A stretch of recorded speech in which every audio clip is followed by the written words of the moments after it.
우리 다 같이 하나님 말씀 앞에 일어나서 우리 함께 16절부터 18절 우리 한 목소리로 우리 같이 읽겠습니다. 시작. 여러분은 하나님의 성전이며 하나님의 성령이 여러분 안에 거하시다는 것을 알지 못합니까? 누구든지 하나님의 성전을 파괴하면 하나님께서도 그 사람을 멸하실 것입니다. 하나님의 성전은 거룩합니다. 여러분은 하나님의 성전입니다. 아무도 자기를 속이지 말아야 합니다. 여러분 가운데서 누구든지 이 세상에서 지혜 있는 사람이라고 스스로 생각하거든 정말로 지혜 있는 사람이 되기 위하여 어리석은 사람이 되어야 합니다. 아멘. 자리에 앉으시고요. 제가 자켓을 입고 왔는데 더워서 저도 이렇게 벗었습니다. 정말 우리가 정말 가치 있는 거를 잘 알아볼 수 있다면 좋겠죠. 가치 있는 것의 가치를 그대로 알아보고 그것을 소중하게 여길 수 있다면 정말 좋겠지만 가끔씩 보면요, 우리가 정말 가치 있는 것의 가치를 몰라볼 때가 종종 있는 것 같아요. 아마 여러분이 들어본 이야기일 텐데, 마크라는 사람이 테네시에 보면 이제 프리마켓이죠. 이 뭡니까, 벼룩시장에 이제 중고니까 싸게 액자를 하나 사볼까 하고 둘러보다가 마음에 드는 액자를 하나 $2에 구입을 했어요. 그래서 그걸 집으로 가지고 와서 좀 이렇게 좀 그림이나 이런 것들을 조정해 볼까 하고 뒤에 액자를 열어보니 그곳에서 오래된 종이 하나가 나오는 거예요. 종이를 꺼내서 읽어보니까 다름 아닌 미국 독립선언서인 거죠. 굉장히 보기에도 오래돼 보이고, 그래서 이거 좀 돈이 나갈 것 같은데 해서 전문 감정인에게 감정을 해 맡겼더니 1820년에 200부만 인쇄된 진본이다, 이게 밝혀진 거죠. 그래서 가격이 얼마 나오냐면 25만 불이 나왔어요. $2에 구입을 했는데 25만 불의 가치가 있었던 거죠. 그걸 모르고 이거 $2에 그냥 액자 판 사람 얼마나 억울하겠어요. 가치를 몰라본다는 것이 참 억울하죠. 그런데 우리가 정말 이처럼 소중한데도 불구하고 가치를 몰라본 것들이 종종 몇 가지 있습니다. 옆에 보십시오. 우리 좌우에 계신 분들의 가치를 여러분이 종종 그렇게 몰라볼 때가 있는데, 그 중에 최고로 우리가 종종 잊어버리는 것, 당연하게 여기는 게 뭐냐면 가정이에요. 가정. 정말 하나님이 우리에게 주신 최고의 보물이 있다면 우리의 가정인데, 이 가정이 얼마나 우리에게 큰 선물인가, 가정이 우리에게 얼마나 큰 복인가. 우리가 공기가 늘 숨 쉬고 있으니까 공기가 당연하다고 여기는 것처럼 우리가 가정을 몰라볼 때가 있어요. 살다 보면 힘들 때 있죠. 남편이 아내를 힘들게 하고 아내가 남편을 힘들게 하고 서로 감정 싸움이 있고, 그럴 때는 남몰래 헤어져야 되겠다, 못 살겠다, 이제 그냥 갈라서 해야 되겠다, 뭐 이런 생각을 할 때도 있지만, 때로는 자식 때문에 산다. 이 남편이 아니라 내가 자식 때문에 산다. 우리 이번 생에서는 내가 가정에서 행복을 바라진 않아야 되겠다. 체념하는 사람도 있죠. 그냥 헌신하면서 자식 뒷바라지 하다가 그냥 이번 생에 마무리해야 되겠다. 그런데요, 성경을 보면 하나님께서 창세기 1장에 보면 세상 만물을 지으시죠. 지으시고 나서 뭐라고 말씀하세요? 참 좋다, 보기에 좋다, 이렇게 말해요.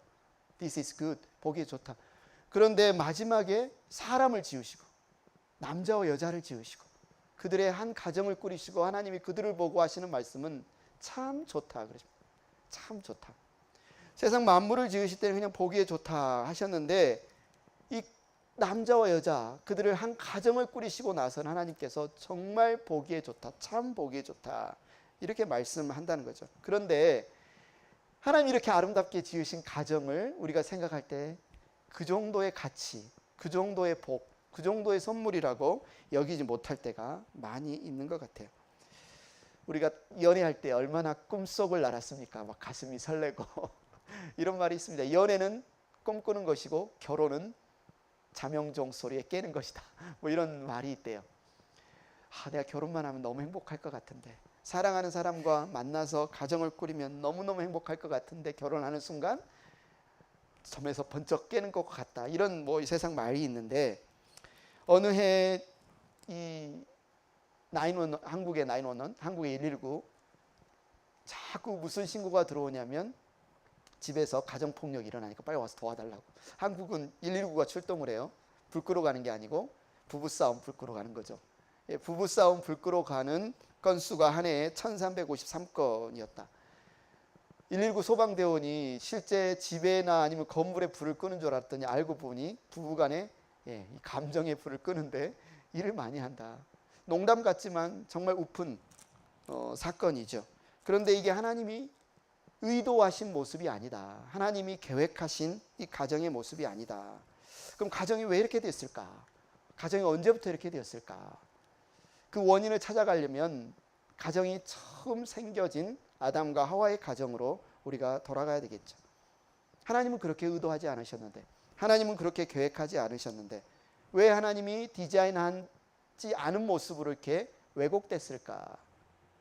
왜 이렇게 아파하고 왜 이렇게 신음하고 이렇게 깨어진 가정이 많을까? 그럼 그 가정들, 소망을 잃은 가정들, 행복에 대한 기대를 잃어버린 가정들을 어떻게 회복할 수 있을까? 아담과 하와의 가정이 깨어졌을 때 하나님께서 그들을 벌하시고 그냥 나몰라라 하고 고개 돌려버리신 게 아니죠. 창세기 3장 15절에 보면 그들에게 하나의 약속을 주십니다. 내가 너로 여자의 후손과 원수가 되게 하고 이 너는 뱀의 형상으로 이들을 타락하게 한 사탄을 말하죠. 너의 자손을 여자의 자손과 원수가 되게 하겠다. 여자의 자손은 너의 머리를 상하게 하고 너는 여자의 자손의 발꿈치를 상하게 할 것이다. 한마디로 하나님께서 우리의 회복뿐만 아니라 가정의 회복을 이루실 한 분 메시아 구원자를 보내주시겠다라고 약속을 하셨는데, 그러면 하나님께서 어떻게 우리의 가정을 회복시키실까? 하나님께서 어떻게 우리 자신을 회복시키실까에 대한 그분의 약속, 계시의 말씀을 계속 주기 위해서 하나님의 그 말씀을 만나는, 하나님을 만나는 장소로 이 땅에 하나의 텐트를 지었어요. 이스라엘 백성을 이집트에서 이끌어내서 그 텐트를 성막 또는 회막, 미팅 텐트, 만나는 텐트라고 이름하여 그 성막이 나중에 땅에 하나의 집으로 지어졌는데 그 집을 하나님의 성전이라고 부릅니다. 하나님의 성전은 하나님께서 약속하신 약속을 이루기로 이스라엘 백성, 하나님의 백성들에게 보여주는 하나의 샘플로 주신 건물이죠. 그래서 유대인들은 이 성전을 갖고 있으면, 이 성전만 있으면 우리에게 구원이 임할 거다. 이 성전을 통해서 가르쳐지는 하나님의 말씀만 잘 들으면 우리가 회복될 거다. 그렇게 기대를 했어요. 그런데 이들의 이런 기대가 왜곡이 돼서 그것을 통해서 오실 메시아를 기대를 해야 되는데 성전만 주구장창 바라보고 있는 거죠. 예수님께서 그 성전에 가셔서 그들의 모습을 한마디로 성전에 하나님을 만나는, 하나님께 기도하는 그 장소를 장사하는 대로 자신의 이익을 취하는 곳으로 바꾸어버린 유대인들을 책망하십니다. 그러면서 뭐라고 선언하세요? 중요한 말 하세요. 이거는 그냥 그림자다. 이 성전은, 진짜 성전은 나다. 내가 진짜 하나님의 성전이다. 내가 성전을 무너뜨리고 사흘 만에 다시 일으키겠다. 무슨 말입니까? 성전 대신 예수님께서 십자가에서 우리를 위해서, 우리 죄를 위해서, 우리의 가정의 죄를 위해서 죽으시고 사흘 만에 다시 부활하실 것을 말씀을 하시는 거죠. 창세기 3장 15절을 통해서 우리의 무너진 가정, 우리의 잃어버린 행복을 되찾을 수 있는 길을 예수님께서 열어주시겠다. 오늘 고린도전서, 우리가 읽은 고린도전서 1장 2절은 이렇게 시작을 합니다. 그리스도 예수 안에서 거룩하여지고 성도로 부르심을 받은 여러분에게 문안합니다. 이 편지를 쓰고 있는데요, 그 편지를 받는 사람들을 뭐라고 부르냐면 성도, 다른 말로 해서 거룩한 사람들, 구별된 사람들, holy people 이렇게 부르고 있는데요, 그들이 예수님 안에서 이미 이제 회복되었다, 거룩하게 되었다. 그래서 여러분은 성도들이다 이렇게 부릅니다. 바울은 이 성도들에게 담대하게 선언해요. 뭐라고 선언합니까? 좀 전에 읽었지만 다시 한번 같이 한번 읽어볼까요? 고린도전서 3장 16절입니다. 시작. 여러분은 하나님의 성전이며 하나님의 성령이 여러분 안에 거하시는 것을 알지 못합니까? 여기서 지금 여러분이 성전입니다 라고 말할 때 이 성전이라는 것은 여러분 하나님의 집입니다 라는 뜻인데 그냥 이 건물을 두고 말하는 게 아니죠. 우리가 건물이라는 뜻이 아니죠.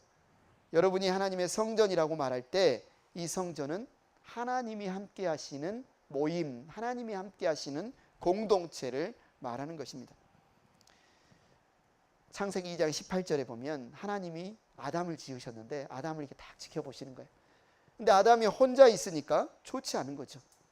아담이 혼자 있으니까 좋지 않은 거예요. 그래서 어떻게 결정을 하셨어요? 남자가 혼자 있는 것이 좋지 않으니 그를 돕는 사람, 곧 그에게 알맞은 짝을 만들어 주겠다. 하나님이 생각할 때 하나님의 나라는, 하나님이 생각할 때 이 사회는 기본 공동체가 한 사람이 아닌 거예요. 혼자 있으니까 좋지 않은 거예요. 그래서 가정을 만들어 주셨어. 돕는 배필로, 알맞은 짝으로 가정을 만들어 주셨어요. 하나님이 생각할 때 한 사람은 좋지 않지만 가정은 하나님이 볼 때 서로 도와서 하나님을 예배하고 섬기는 가정은 너무너무 좋은 거예요. 한마디로 성경에서 자꾸 반복하는 것은 하나님 나라의 기본 단위는 개인이 아니라 가정이에요. 가정. 분명히 하와가 하나님의 말씀을 어기고 선악을 알게 하는 나무 과실을 먼저 따먹었는데 하나님은 아담 너도 범죄했어. 같이 나눠 먹었겠지. 나중에 이제 주어서 먹었다는 말도 나오지만 그 책임을 아담이 범죄한 것으로 하나님이 계속 말씀을 합니다. 노아 이야기 아시죠? 노아의 때에 세상에 죄가 가득 차서 하나님께서 하나님을 정말 경외하며 하나님의 말씀을 신뢰하고 하나님의 말씀을 따르는 노아에게 방주를 짓게 합니다. 노아가 하나님 앞에 신실하였는데, 노아가 하나님의 말씀을 순종했는데 하나님이 노아를 통해서 그의 가족 전체를 구원해 주죠. 성경을 보면 이런 일들이 굉장히 많이 나와요. 아간이 범죄했는데 심판을 받고 아간의 모든 가족이 심판을 받습니다. 한마디로 하나님이 우리를 보실 때 가정 단위로 보신다는 거예요. 가정을 하나의 신앙 공동체의 기본 단위로 보신다는 거예요. 이 현대 사회는 어떻습니까? 가정보다 내 개인의 권리가 더 중요하죠. 우리 가정의 행복보다는 내 개인의 행복을 더 중요하게 생각해. 가정을 꾸리다가도 내가 좀 불행해 보이면 그냥 그만 하고 헤어지는 사람이 얼마나 많습니까? 그런데 성경은 개인보다 각 가정으로 하나님께서 우리를 보신다는 거예요. 가정의 책임과 가정의 권리를 강조하고 있다는 거죠. 여러분은 어디서 왔어요? 여러분 하늘에서 뚝 떨어졌습니까? 박혁거 새처럼 아래서 나왔나요? 우리 어머니, 우리 아버지가 이룬 가정을 통해서 우리가 이 땅에 존재하는 거 아닙니까? 우리의 존재 자체도 가정에서 나왔어요. 가정은 하나님이 창조하신 제도이고, 가정은 정말 가정이라는 공동체 안에서 남편과 아내가 하나 되고 부모와 자녀가 사랑하고 형제와 자매가 서로 돕는 그런 결속을 이루는 공동체일 뿐만 아니라 성경을 보면 가정은 하나님을 예배하고 만나는 가장 기본적인 신앙 공동체가 바로 가정이에요. 그래서 오늘 본문 16절을 우리가 어떻게 읽어야 될까? 여러분은 하나님의 성전이며 라고 할 때 이 여러분은 당연히 지금 고린도에 있는 성도들, 고린도에 모여있는 교회 공동체를 향해서 바울이 편지를 쓰고 있지만 이 여러분이라는 말을 들을 때 이 여러분에 해당되는 사람들은 그 교회뿐만 아니라 먼저 탁 다가오는 게 가정이라는 거죠. 각 가정. 고린도에서 교회로 모여있는 믿음의 각 가정들은 하나님의 성전이며 라고 읽을 수 있는 거예요. 한마디로 여러분은 하나님의 성전이며 라는 말은 여러분의 가정은 하나님의 성전이며 라는 말씀으로 받을 수가 있습니다. 우리가 굉장히 위험한 신앙생활이 이원론적인 신앙생활 아닌가요? 교회에서는 굉장히 거룩하게 생활하다가 집에 오면 이제 집은 그냥 내 마음대로 살아도 되는 그런 곳으로 생각하는 게 굉장히 위험한 신앙 태도입니다. 그런데 오늘 성경을 통해서 우리가 보고자 하는 것은 우리가 모여서 예배하는 이곳이 이 모임이 하나님의 믿음의 공동체인 교회이고 교회 안에 임재하신 하나님의 성전인 것도 맞지만 우리 가정 역시도, 우리 믿음의 가정 역시도 하나님의 성전인 겁니다. 오늘 어버이 주일 예배로 우리가 모여서 있고요. 들어오시면서 꽃도 받으셨고 가정에서 여러분이 받으신 것도 있고, 그래서 어버이의 은혜, 어버이의 사랑 너무 감사하죠. 그건 아마 여러분의 자녀들이 많이 표현해 주지 않았을까요? 많이 감사하지 않았을까요? 그래서 오늘은 어버이의 사랑, 부모님의 은혜보다도 우리 가정, 하나님의 성전된 가정, 이 가정의 정체성, 우리가 이 하나님의 성전, 이 가정을 어떻게 세워나갈까에 대해서 한번 더 집중해서 나누고 싶습니다. 가정이 하나님의 성전 된다는 것은 다른 말로 우리 부모의 역할이 성전에서 가정의 성전의 제사장들이 하는 역할처럼 우리의 가정에 제사장된 부모의 역할이 있다는 거죠. 그냥 부모로서 자녀를 사랑하기만 하면 되는 것이 아니라 우리는 목회자로서, 그죠? 하나님께서 우리의 자녀를 우리에게 맡겨주셨어요. 하나님의 자녀들인데 잠시 잠깐 우리에게 맡겨주셨어요. 그래서 그들을 잘 믿음으로 양육하는 책임이 부모에게 있다는 거죠. 아유, 교회 전도사님께 있지, 유스 담당 전도사님께 있지, 어린이 담당 전도사님께 있지, 교회 목회자들에게 있지, 교사에게 있지.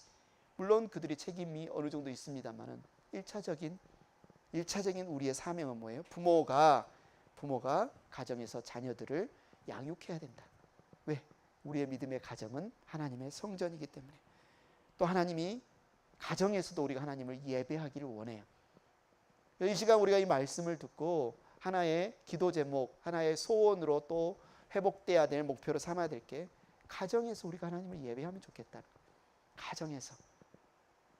제가 우리 주보 칼럼에도 썼지만 우리 가정에 믿음의 기도의 재단, 말씀의 재단들이 쌓는 것, 그것이 우리의 소원과 사명이 되었으면 좋겠습니다.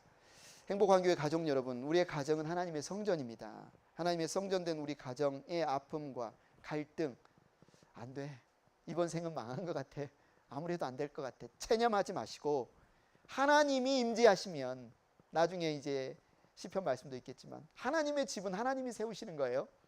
저와 여러분이 세우는 게 아닙니다. 우리의 가정이 하나님의 집이면, 우리의 가정이 하나님의 성전이면 우리가 세우는 게 아니라 하나님이 세우시는 거예요. 우리는 하나님이 세우신 것을 보고 기뻐하고 찬양하면 되는 거죠. 체념하지 마세요. 포기하지 마세요. 하나님의 성전을 하나님이 세우시는 것을 소망하고 바라보면 좋겠습니다. 그래서 하나님의 성전된 우리 가정은 이 세상 지혜를 자랑하거나 의지하지 말아야 돼요. 왜요? 하나님의 성전이니까, 하나님의 집이니까. 하나님의 성전된 우리 가정은 이 세상 지혜를 자랑하지 말아야 합니다. 오늘 18절 본문 다 같이 다시 한번 읽을까요? 시작. 아무도 자기를 속이지 말아야 합니다. 여러분 가운데서 누구든지 이 세상에서 지혜 있는 사람이라고 스스로 생각하거든 정말로 지혜 있는 사람이 되기 위하여 어리석은 사람이 되어야 합니다. 이 세상 지혜로 우리 가정이 잘 세워질 거라고 착각하지 말아야 돼요. 이 세상 지혜로 우리 가정의 행복이 올 거라고 여러분 생각하지 말아야 됩니다. 왜요? 우리의 집은 하나님의 집이니까요. 우리의 집은 하나님의 성전이니까요. 아무도 자기를 속이지 말라라고 말하고 있어요. 왜 자기 자신을 속이게 될까요? 많은 사람들이 왜 자기 자신을 속이는 일에 넘어갈까요? 되게 자기가 어리석다고 생각하는 사람들은 잘 안 속습니다. 똑똑하다고 생각하는 사람들이 자기 자신을 속이는 경우가 많아요. 나 IQ 높아. 나 알아. 공부도 많이 하고 뭔가 논리도 있고 뭔가 굉장히 학위까지 있다고 생각하는 사람들, 남들이 봐도 참 똑똑하시네요, 참 많이 아시네요, 옳은 것 같네요. 그런 사람들이 자기 자신을 속이는 경우가 많습니다. 오늘 말씀은 뭐라고 역설적으로 굉장히 표현해요. 어리석은 사람이 되어야 지혜로운 사람이 된다. 여러분 어리석은 사람이 되십시오. 그래야 그것이 지혜로운 사람이 되는 비결입니다. 이게 도대체 무슨 말일까요? 세상 지혜를 의지하지 말라고 하니까 이 세상의 학문이 다 쓸데없습니까? 필요합니다. 이 세상에 직장 생활할 때도 필요하고요, 여러 가지 건축할 때도 필요하고, 로켓 쏠 때도 필요하고. 그러나 하나님의 집, 하나님의 성전을 세울 때에는 세상 지혜로는 안 된다는 말이에요. 하나님의 집, 하나님의 성전인 우리 가정을 세울 때에는 하나님의 지혜가 필요하다는 말입니다. 예수님께서 마태복음 5장의 산상수훈에 보면 참 우리가 어려운데 따르기 하는 말씀들을 종종 하세요. 오른뺨을 치냐? 누가 왼뺨을 대라. 누가 나보고 1kg를 같이 가자고 그러면 힘들어도 2kg를 가져라. 참 따르기 힘든 길이에요. 그래서 예수님이 뭐라고 합니까? 많은 사람들이 이 따르기 힘든 좁은 길로 잘 가지 않는다. 이 좁은 길은 생명이 있는 하나님 나라의 길인데도 많은 사람들이 좁은 길을 잘 걷지 않는다. 오히려 많은 사람들이 멸망으로 이끄는 넓은 길을 걷는다. 여러분 생각해 보십시오. 넓은 길로, 멸망의 길로 걷는 사람들이 나 참 어리석어, 그래서 나는 지금 멸망을 향해 걷고 있어, 이렇게 생각하는 사람이 있을까요? 죽을 줄 알면서도, 망할 줄 알면서도 그 길을 즐겁게 걷는 사람이 있을까요? 넓은 길로 걷는 많은 사람들은 자신이 지혜롭다고 생각할 겁니다. 참 나 인생 잘 살고 있다고 믿을 거예요. 좁은 길로 어리석게 가는 사람들을 보고 왜 저렇게 힘든 길을 걷지? 왜 이렇게 저렇게 어려운 길을 걷지? 이렇게 조롱할 겁니다.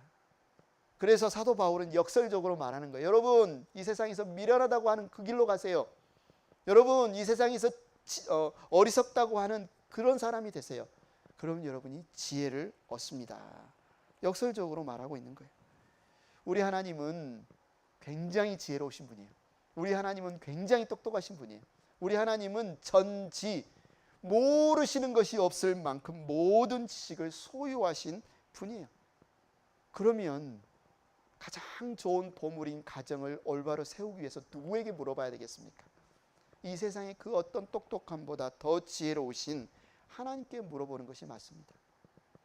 그런데도 우리는 가정의 행복을 위해서 가정을 꾸린다고 하면서 이 세상의 지혜 몇 가지 가져와서 다 된 것이냐 우쭐거릴 때가 얼마나 많은지 몰라요.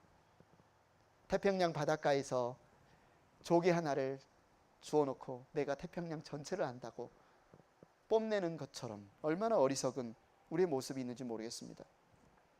종종 우리가 부부간에 다툴 때가 있죠.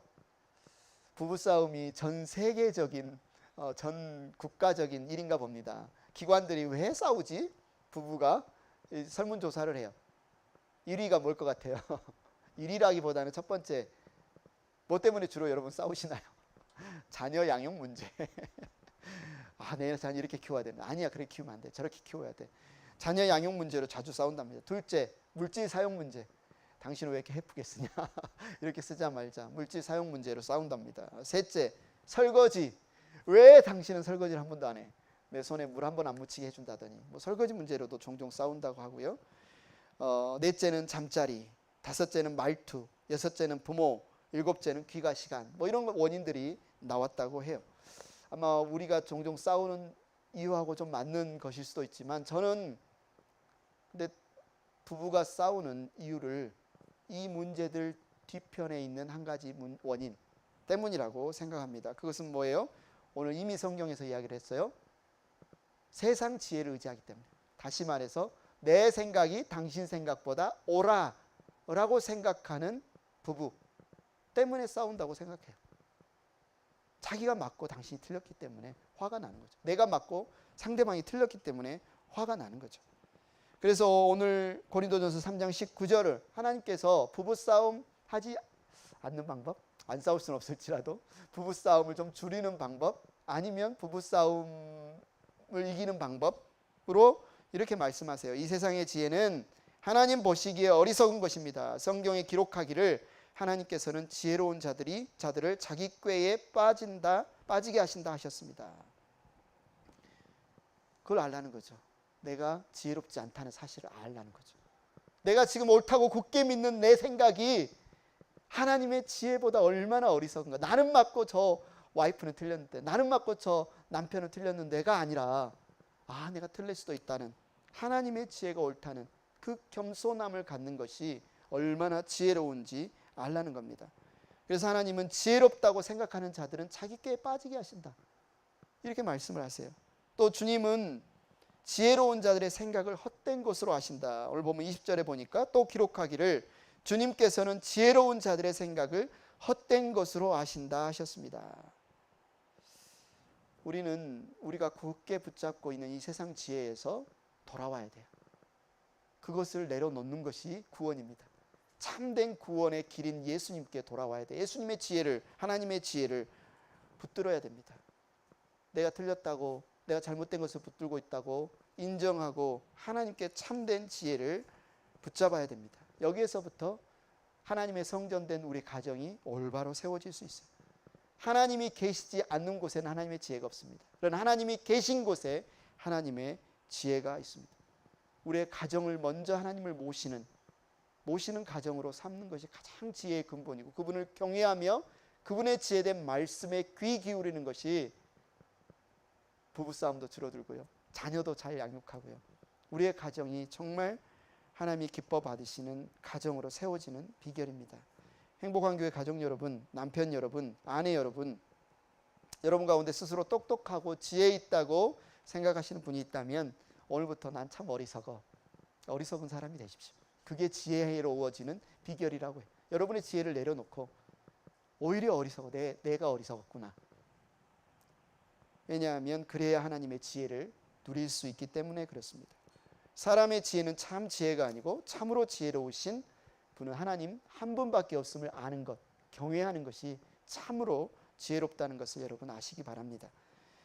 우리의 가정이 하나님의 성전된 행복한 가정이 되는 비결은 이 세상 지혜를 의지하거나 자랑하지 않는 것이다.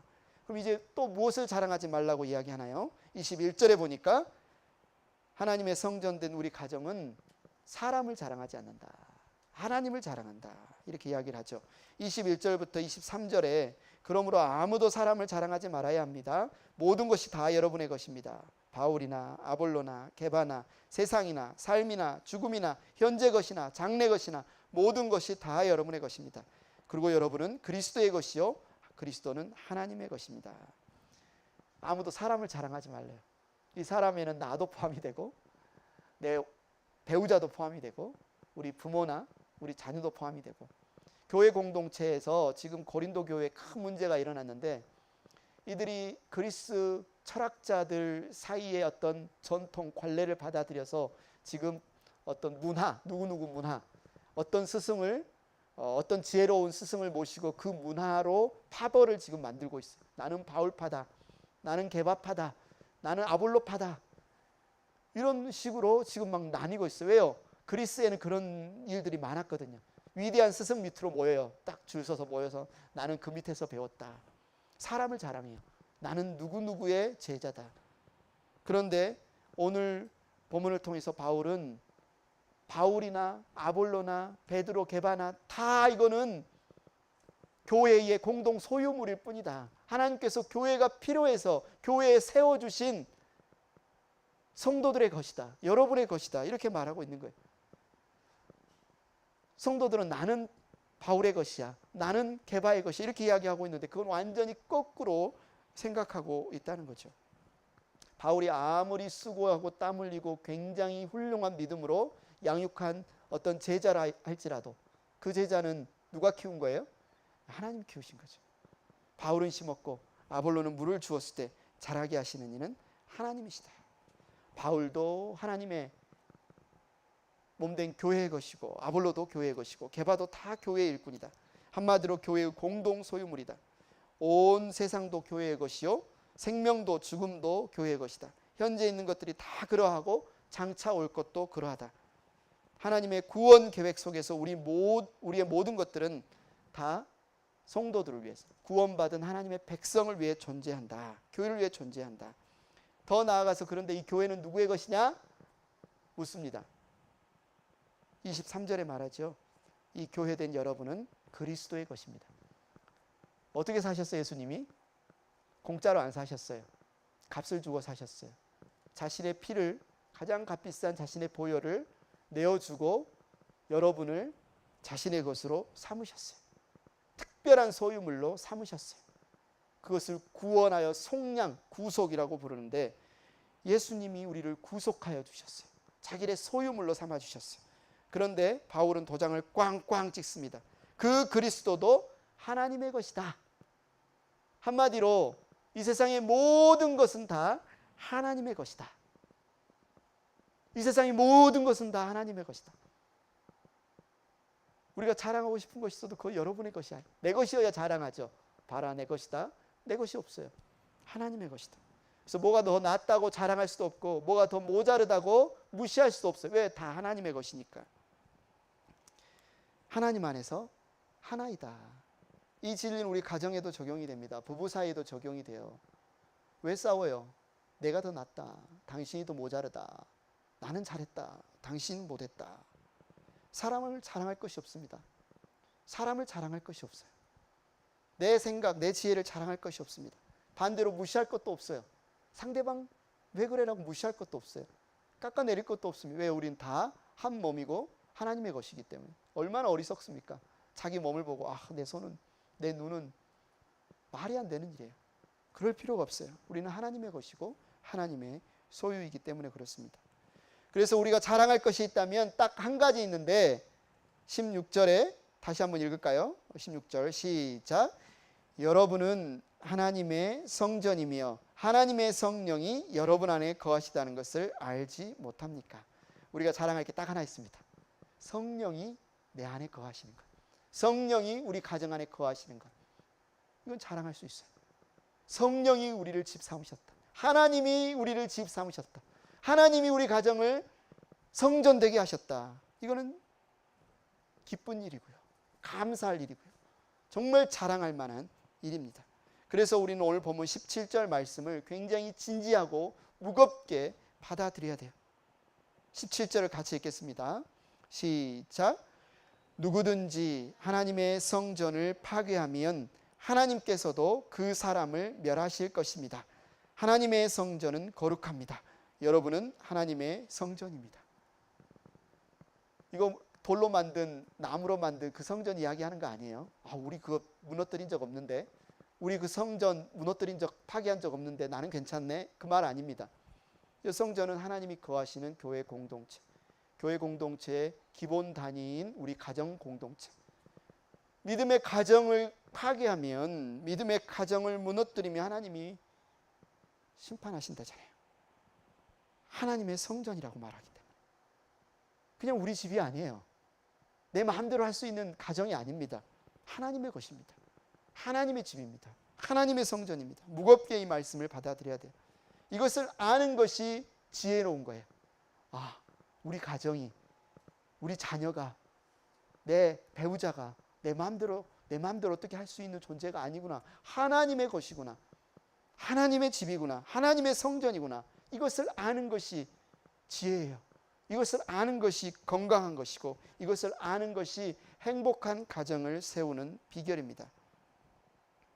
이 세상에 소중한 만남들이 있지만, 연인과의 만남, 부모와 자녀와의 만남, 아니면 높은 대통령과의 만남도 소중하다고 생각하겠지만, 가장 존귀한 만남은 하나님과의 만남 아니겠습니까? 우리의 창조주, 우리의 아버지, 우리의 영광의 그 하나님과의 만남. 그 하나님께서 우리 가정을 집으로 삼으셔서 우리 가정 가운데 임재하시는 것만큼 우리가 자랑할 일이 뭐가 있겠습니까? 우리가 기뻐할 일이 뭐가 있겠습니까? 우리가 즐거워할 일이 뭐가 있겠습니까? 사랑하는 행복한 교회 가족 여러분, 가정은 하나님께서 우리에게 주신 보물입니다.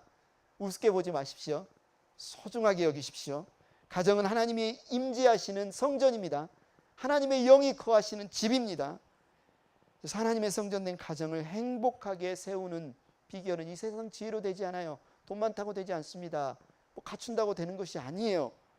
가정은 하나님의 집, 하나님의 성전이기 때문에 하나님이 세워가시는 거예요. 오늘 한 목소리로 시편 127편 1절부터 3절 말씀 한번 읽어볼까요? 자, 같이 한번 읽겠습니다. 시작. 주님께서 집을 세우지 아니하시면 집을 세우는 사람의 수고가 헛되며, 주님께서 성을 지키지 아니하시면 파수꾼의 깨어있음이 헛된 일이다. 일찍 일어나고 늦게 눕는 것, 먹고 살려고 애써 수고하는 모든 일이 헛된 일이다. 진실로 주님께서는 사랑하시는 사람에게는 그가 잠을 자는 동안에도 복을 주신다. 자식은 주님께서 주신 선물이요, 태안에 들어있는 열매는 주님이 주신 상급이다. 여러분, 하나님께서 하나님의 성전된 믿음의 가정을 세워가십니다. 그 하나님을 경외하시고 그 하나님의 말씀, 그 하나님의 지혜를 귀 기울이시고, 그래서 여러분의 가정에서 그 하나님께 귀 기울이는 기도의 시간, 그 하나님께 예배하는 예배의 시간 가지시면 좋겠어요. 여러분, 그릇이 용도에 따라 이름이 달라집니다. 밥을 담으면 밥그릇이 되고요, 쓰레기를 담으면 쓰레기통이 됩니다. 근데 우리가 하나님을 담으면, 우리가 하나님을 모시면 우리는 어떤 그릇이 됩니까? 하나님의 집, 하나님의 성전이 됩니다. 여러분이 하나님의 집, 하나님의 성전 되심을 기뻐하시고 즐거워하시기를 축원합니다. 이 시간 이 찬양 우리 다 같이 함께 할까요? 찬송가 559장 사철의 봄바람 불어있고 라는 찬양인데요, 오래된 찬송가에서 우리 젊은 청년들은 잘 모르더라고요. 그래서 연습해서 와서 부른다고 하더라고요. 우리 어르신분들은 잘 알죠? 우리 찬양 부르시면서 우리의 가정 성전 삼아주신 하나님께 감사함으로 소망을 갖고 이 찬양 함께 부르도록 하겠습니다.